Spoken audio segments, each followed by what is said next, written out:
They've flown through the skies to get here. Skies made safer because of them. Project Propeller reunites Second World War RAF aircrew in a unique way.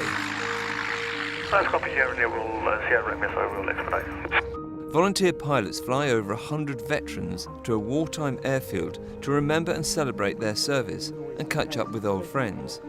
This year's event is at Halfpenny Green Airfield near Wolverhampton, formerly known as RAF Bobington, and for many, it's the first time they've flown as part of a crew since the end of the war. Created 20 years ago, Project Propeller is an unusual tribute from peacetime pilots to wartime ones. The feedback is always effusive. It always makes me blush in embarrassment when, for instance, a man who's flown over Berlin 20 times in a Mosquito comes to me and says, "Thank you for all you do for us." And you just think, you don't get it, do you? You've got this all the wrong way around. This is us saying thank you to you. So we'll come across here. Noise abatement will be just about there, and then we'll carry on up to Worcester. 50 miles south in Gloucestershire Airfield, Joe Stanley has a particular reason for wanting to fly up and join the party. He enlisted in the RAF in 1940 and served as an air gunnery instructor at Halfpenny Green and hasn't been back since. But his pilots, Judith Wordsworth and Rachel Grange, are worried about the weather forecast. Though it looks lovely now, unfortunately, coming back, the forecast is just going to deteriorate really quite quickly. I don't think we're going to be flying there today.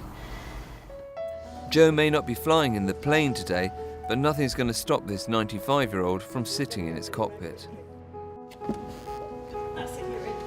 But disappointed. Yes, I look forward to these little flights.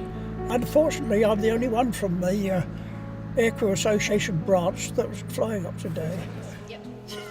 Thank you. With Judith now piloting a car, they head off to Halfpenny Green.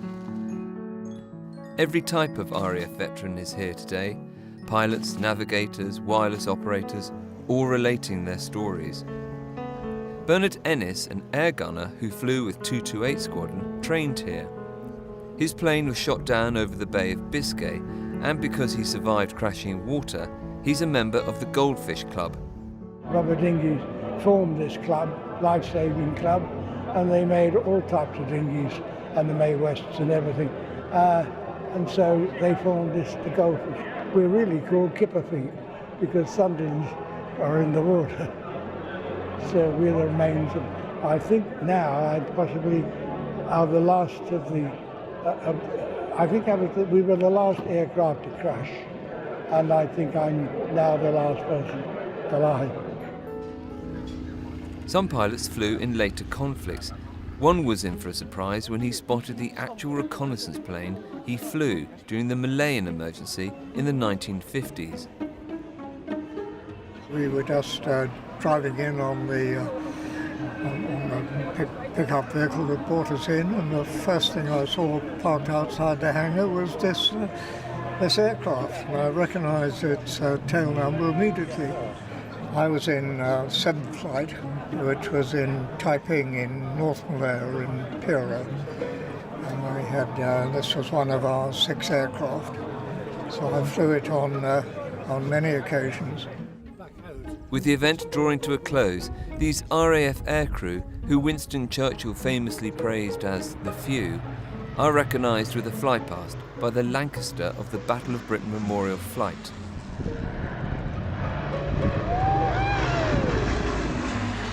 Joe trained many air gunners who flew in the Lancasters, and Rusty Warman completed 30 bombing missions as one of its pilots. Oh, it's very, very nostalgic. As soon as you see it appearing, the noise appears. It's quite a characteristic noise. It brings back so many memories, you know. Well, it's been an exceptional day. Done 3 fly passes, which is nice. But it's difficult to imagine that I ever flew those things, you know. It goes back a long time. It is a wonderful effort for people like myself, all the veterans, getting all together. And it's a lot of nostalgia.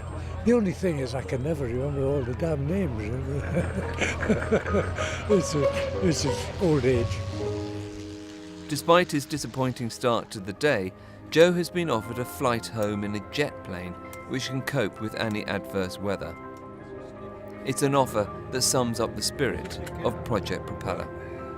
Oh, it's been marvellous. I wouldn't have missed it for all the tea in China.